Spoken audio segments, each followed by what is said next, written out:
안녕하세요. 오늘도 사연살롱을 찾아주셔서 감사합니다. 저는 50대인 두 아이의 엄마입니다. 30대 초반에 첫 결혼을 하고 1년도 되지 않아 남편의 바람기 때문에 이혼을 했어요. 그리고 친정의 도움으로 빌딩가에서 샌드위치와 커피를 파는 가게를 열었죠. 샌드위치 빵을 살짝 구워서 따뜻하게 만들고 마요네즈 대신 잼을 바르자 반응이 좋았어요. 회사원들이 아침이나 점심으로 많이 사가면서 가게는 안정적으로 운영이 되기 시작했고요. 그러다가 남편을 만나게 됐네요. 남편은 아들, 딸, 남매를 혼자 키우고 있었어요. 저희 가게는 회사원들이 퇴근할 때면 끝내곤 했는데 어느 날 그 사람이 와서 죄송한데 제가 퇴근할 때 가져갈 수 있게 샌드위치를 좀 만들어 주실 수 있을까요? 저희 애들이 여기 샌드위치를 먹어보고는 자꾸 사다 달라고 해서요. 라며 부탁을 하더군요. 저는 미리 계산을 해주시면 원하는 만큼 만들어 드리겠다고 했고 남편은 고맙다고 인사를 했어요. 그 후로도 남편은 종종 샌드위치를 사갔어요. 제가 밥이나 간식을 챙기는 게 힘들 때가 많았는데 덕분에 요즘 많이 편해졌습니다. 라며 인사하길래 혼자서 아이들 키우느라 고생이 많으시네요. 라고 하자 고생은 애들이 더 심하죠. 너무 어릴 때 엄마랑 떨어져서요. 저라도 잘해야지 하면서 노력은 하는데 그게 부족할 때가 많겠죠. 그런 아빠라면 애들도 그 마음 다 알 거예요. 부인하고는 이혼하신 건가요? 라고 조심스럽게 물었어요. 네, 이런저런 사정이 있어서 한두 살짜리 놓고 그렇게 나갈 수밖에 없었던 거, 그 심정도 이해는 합니다.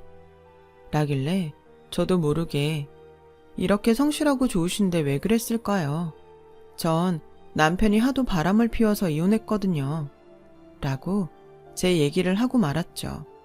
그러면서 저와 남편은 점점 가까워졌고 저는 종종 샌드위치 말고도 아이들 먹을 과일과 견과류 간식을 만들어서 싸서 같이 보내주곤 했어요.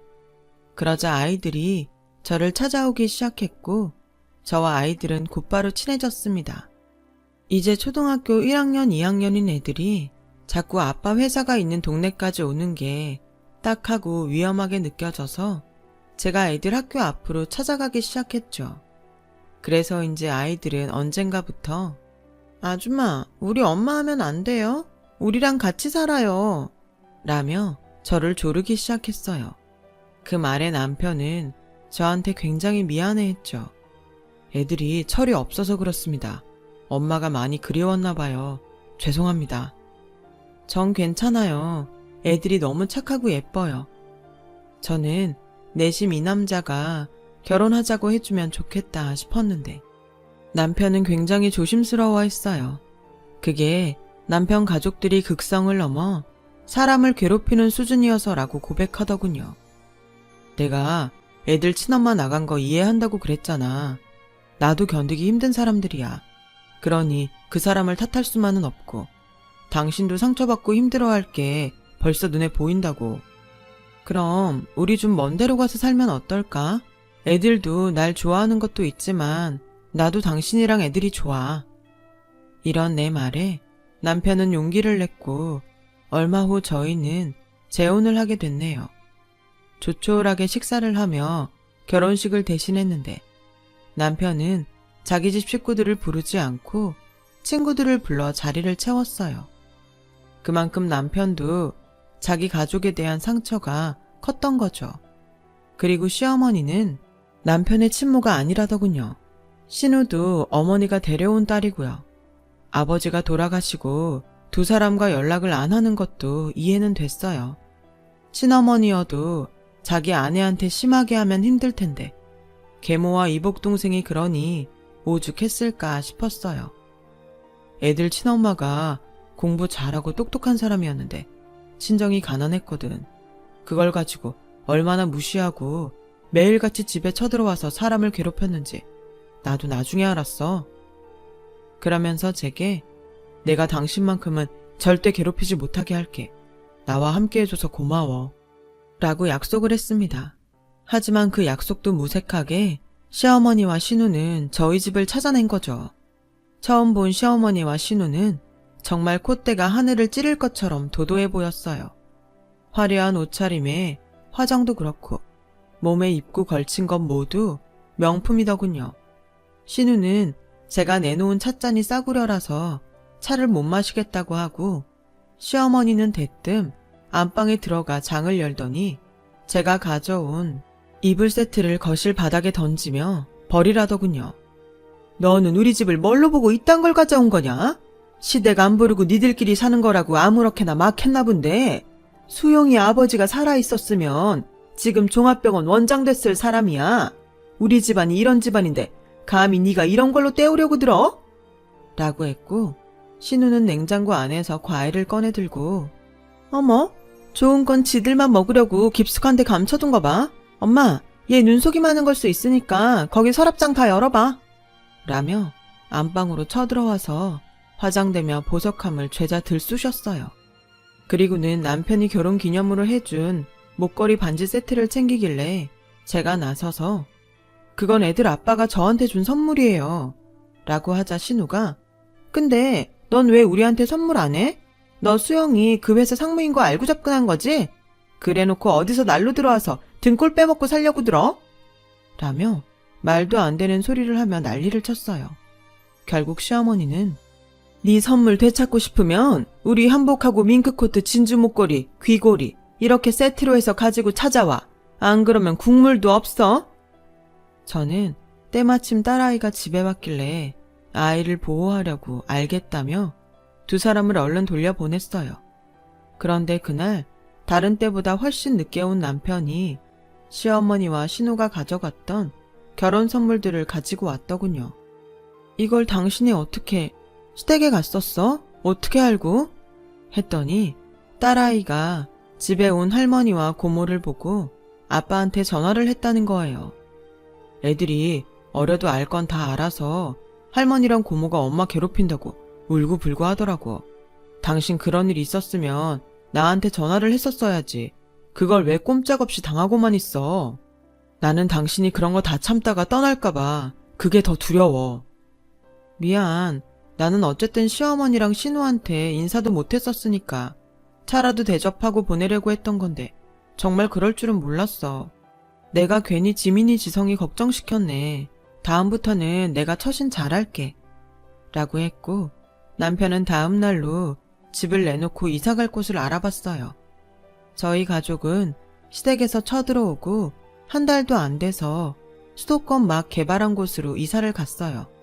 남편은 몇 번이고 찾아오려는 어머니와 신우를 막았고 집 앞까지 찾아와서 제가 남편과 시댁을 이간질했다며 난리를 쳤을 때는 경찰에 신고한 적도 있었어요. 그래도 당신 어머니하고 누난데 신고해도 괜찮아? 집안 물건 다 들쑤셔놓고 지들이 가져가고 싶은 거 가져가고 그런 일 또 당하고 싶어? 가족이라고 해도 지켜야 될 선이 있는 거야. 그 선을 모르면 이렇게 해서라도 알게 해야지. 남편은 아주 단호했어요. 그러자 시어머니와 신우는 점점 전화도 하지 않았고 집에 찾아와 난동을 부리는 일도 없어졌어요. 그렇게 10년 가까이 지냈던 것 같네요.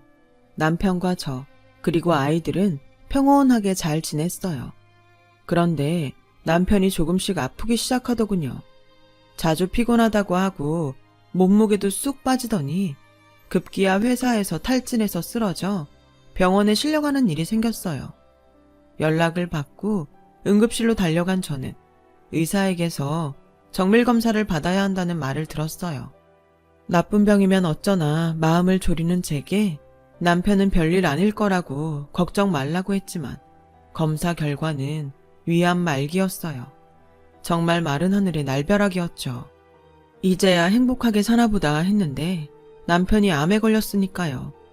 나을 수 있다는 희망을 가져보려고 애를 썼지만 남편의 상태는 갈수록 나빠져 가기만 했어요. 저는 돌아가신 시아버지와 알던 분들에게 부탁을 해서 그 분야에서 소문난 암 전문의를 다시 만나 진찰을 받고 검사를 했어요. 하지만 새로운 항암 치료를 해보려고 할 때 남편은 세상을 떠났어요.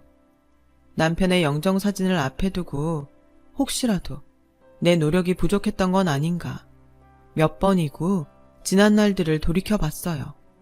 좀 더 잘할걸, 좀 더 애써볼걸 하는 마음만 남았고 모든 게 후회스럽고 애통했어요. 아이들을 끌어안고 울고만 있는데 시어머니와 신우가 들이닥쳤어요. 두 사람은 검은 옷을 입고 오긴 했지만 손톱에 바른 매니큐어는 그대로였어요. 표정을 보니 꼭 이때를 기다렸다는 것 같았고 바로 저를 몰아내고 자기들이 상주자리에 들어서더군요. 그리고 문상객들도 다 있는 데서 한다는 말이 수영이 회사에서 돈은 얼마나 나온대니? 그것까지 네가 갖겠다고 나서는 건 아니겠지? 너한텐 이미 니들이 살던 집이 있잖아. 그거 없으면 너 갈 곳도 없을 테니 그건 놔두마. 라는 거였습니다. 마치 선심이라도 쓰는 것처럼 말이죠. 그게 무슨 말씀이세요? 고인 앞에 꽃 한 송이 놓기도 전에 돈 얘기부터 하시는 거예요? 아무리 친어머니 친누나가 아니었다고 해도 너무하시네요 정말. 라고 하니 신우가 나서서 그러는 너는 애들 친엄마라도 되나 보다. 어따 대고 친엄마 친누나 아니라는 말을 들먹거려? 뭐 하나 내세울 것도 없는 게 수영이만 빨아먹었으니 애가 이렇게 허망하게 가버리지. 라고 하더니 그 자리에 주저앉아 땅을 치며 우는 신용을 하더군요. 아이고 저것이 내 동생 잡아먹었네. 시어머니는 제 멱살을 붙잡고 너 우리 아들 앞으로 된 통장만 해도 몇 개라던데 거기다가 주식도 있고 보험도 있고 그거 다 네가 갖겠다고 애들 붙잡고 생쇼하는 거잖아. 진짜 사람들 앞에서 망신당하기 전에 물러나는 게 좋을걸? 하는 거였어요. 그걸 본 제 친정 식구들이 시어머니와 신우하고 한바탕 싸웠고 저는 애들이 상처받을까 걱정되어 아이들을 데리고 밖으로 나갔어요. 그리고 어떻게 장례를 치렀는지 아직도 기억이 잘 나지 않네요. 심적으로나 신체적으로 너무 힘들었고 애들이 신경 쓰여서 시댁 식구들이 행패를 부리지 못하게 장례식장에 따로 얘기까지 해야 했죠. 겨우 납골당해 애들 아빠를 안치하고 집에 돌아오니 시어머니가 와 있었어요. 이제 제대로 얘기 좀 해보자. 너 수영이 앞으로 돼 있는 거 다 내놓고 이 집이라도 건지든가 아니면 이 집도 뺏기고 거지꼴로 쫓겨나든가 둘 중에 택해. 애들 집에 있어요. 꼭 이러셔야겠어요? 이제 막 아빠 보내고 온 애들 앞에서 이게 무슨 짓입니까? 애들 되게 생각하는 척한다. 너네가 수영이 친엄마가 아니라서 이런다며. 그럼 너는 뭐니? 너도 애들 친엄마 아니잖아. 너야말로 수영이 돈 때문에 이러는 거면서 누구 보고 큰 소리야? 그러자 방에 있던 아들이 나와서 진짜 이게 뭐예요? 할머니가 뭔데 우리 집에 와서 맨날 엄마 괴롭히고 말도 안 되는 소리만 하는데요. 할머니는 언제 우리 생일이라고 전화라도 한 통 해보셨어요? 진짜 무슨 할머니가 이래? 라며 소리를 질렀고 시어머니는 너 아주 애들 교육 잘 시켰다. 저기 어디서 어른들 얘기하는데 나와서 싸가지 없이 고래고래 소리나 지르고 아주 집안꼴 잘 돌아간다. 라고 더 크게 악을 썼습니다. 저는 딸아이까지 나오려는 걸 막고 아들은 달랬어요. 애들을 위해서라도 이런 소동은 끝내야겠다는 생각이 들어서 알았으니까 이제 좀 돌아가세요. 애들 앞에서 먼저 시작한 건 어머니시잖아요. 제가 하라는 대로 할 테니까 제발 가세요. 시어머니는 그 한마디라도 들은 게 안심이 됐는지 돌아가더군요. 저는 혼자 안방으로 들어가서 숨을 죽인 채 한참을 울었어요. 남편이 떠난 걸 슬퍼할 새도 없이 쳐들어오는 사람들이라니. 생전에 남편이 길을 쓰고 그 사람들과 거리를 두려던 이유를 그제야 절실히 깨달았던 거죠. 저는 일단 달라는 대로 해줘야지 이 난리에서 벗어나겠구나 싶었어요. 먹고 사는 건 어떻게든 되겠지 라고 생각했죠. 제가 나가서 식당 설거지라도 하면 되는 거 아니겠어요? 저는 애들과 평화롭게 살 수만 있다면 뭐든 할 수 있었어요. 그런 마음으로 남편 물건을 하나 둘 정리하기 시작했어요. 안방에서 남편이 입던 옷들을 박스에 넣는데 눈물이 쏟아지더군요. 하나하나 남편 손때가 묻은 물건들을 볼 때마다 눈물이 흘렀지만 마냥 울고만 있을 수는 없어서 서둘러 남편 서재로 갔어요. 남편 책상 서랍에서 물건들을 꺼내는데 두툼한 서류 봉투에 민경이에게 라고 제 이름을 써놓은 게 보였어요. 봉투 안에는 제 앞으로 남긴 편지가 있었어요. 당신이 나 없으면 어떻게 할지 벌써 다 보이는 것 같아. 절대로 어머니 누나한테 아무것도 뺏기면 안 돼. 내가 여기 남긴 번호로 전화해. 그 사람들은 생각 못했을 사람이고 당신 도와주기로 나랑 얘기 다 됐어. 저는 날이 밝자 바로 그 전화번호로 연락을 했어요. 혹시 홍선미 씨 되시나요? 김민경 씨죠? 제가 전화번호 저장해 놨어요. 그쪽에서는 제 전화를 받고 바로 저인 걸 알더군요. 약속 시간을 정하고 만나러 갔더니 홍선미라는 사람은 변호사였어요. 그 사람은 제 앞에 변호사 명함을 내놓으며 제가 보육원에서부터 임수용 아저씨한테 후원을 받아서 변호사가 됐거든요. 저는 지금 대형 로펌에서 일하고 있고 고인 생전에 정식으로 의뢰를 받았어요. 남편은 암 선고를 받고 저와 애들이 걱정됐고 믿을 만한 변호사를 수소문하다가 K대에 법대를 갔던 선미 씨가 로펌에서 일하는 걸 알게 됐다고 해요. 아저씨 덕분에 대학도 편하게 다니고 로펌에서도 괜찮은 변호사로 일하게 됐는데 이렇게라도 제가 도움이 될 수 있다니 저도 마음이 좀 가벼워지는 것 같아요. 저는 시댁에서 애들을 데려갈까봐 걱정이 돼서 혹시 지민이랑 지성이는 어떻게 될까요?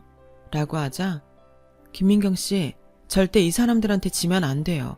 그건 먼저 간 아저씨도 정말 원하지 않는 거였어요.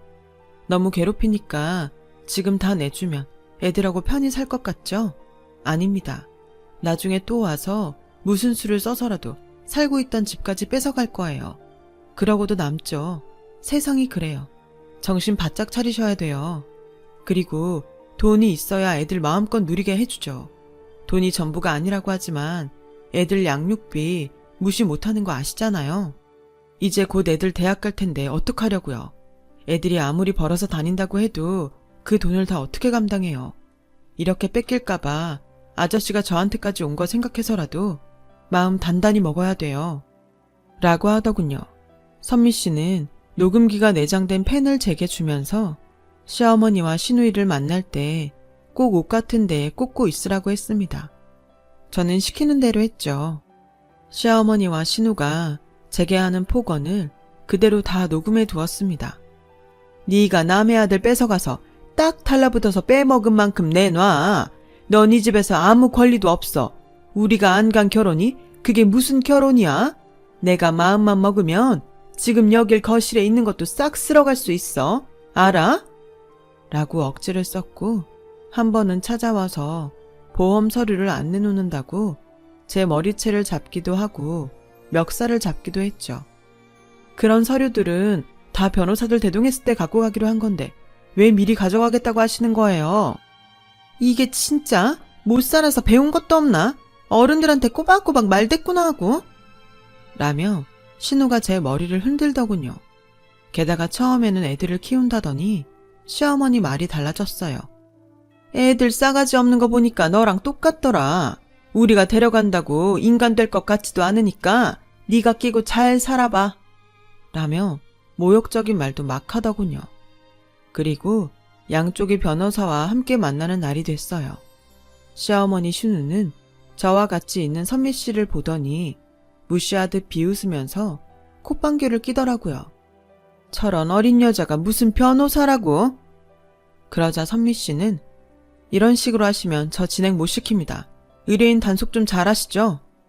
라며 상대 변호사에게 딱딱하게 말했고 시어머니 변호사는 이러면 좋을 게 하나도 없다며 막말이나 폭언은 하지 말라고 설득을 하느라 바빴어요. 선미 씨가 이름 있는 대형 로펌 변호사이고 남편이 생전에 직접 의뢰를 했다고 하니 시어머니와 신우 안색이 점점 나빠지더군요.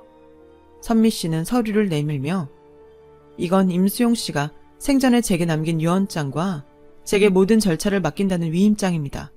둘 다 공증받은 거고요. 여기 보시면 임수용 씨 재산을 모두 지금 부인인 김민경 씨에게 남긴다고 다 되어 있죠?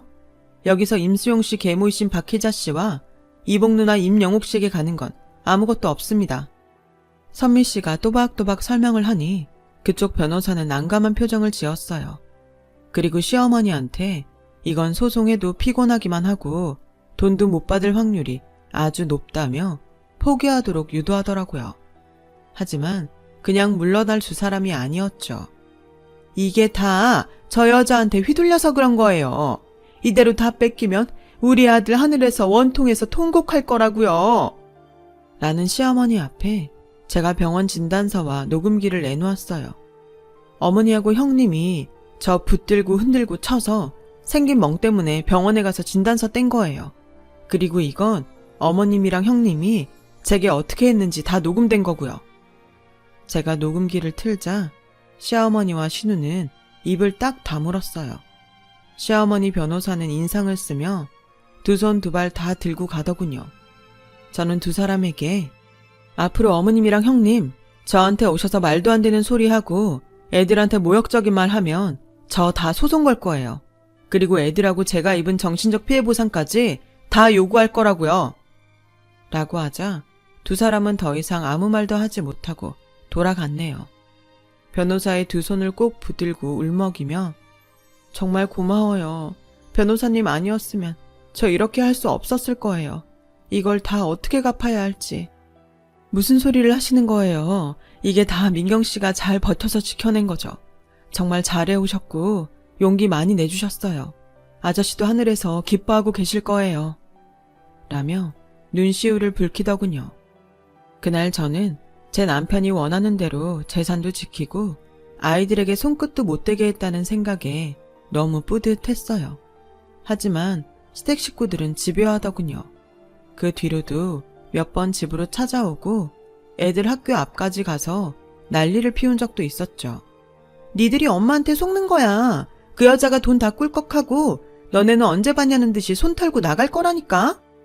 라며 악을 쓰는 신우에게 아들인 지성이가 폭력을 사용할 뻔했고 그것 때문에 경찰서에 있다고 연락이 왔어요. 저는 그 얘기를 듣고 당장 선미 씨한테 연락했죠.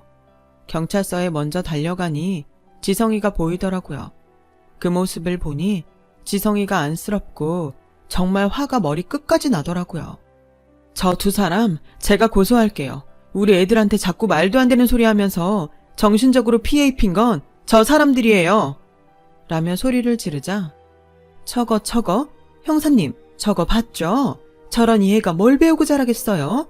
지 고모한테 손찌검이나 하려고 하는 저런 애는 버릇을 단단히 고쳐야 한다니까요. 이 난리를 치는데 선미 씨가 왔어요. 선미 씨는 상황을 정리하고 경찰에게 잘 설명을 하더라고요. 그리고 저한테 했던 폭력 행위들을 근거로 가정폭력 범죄로 피해자 보호 신청을 하더군요.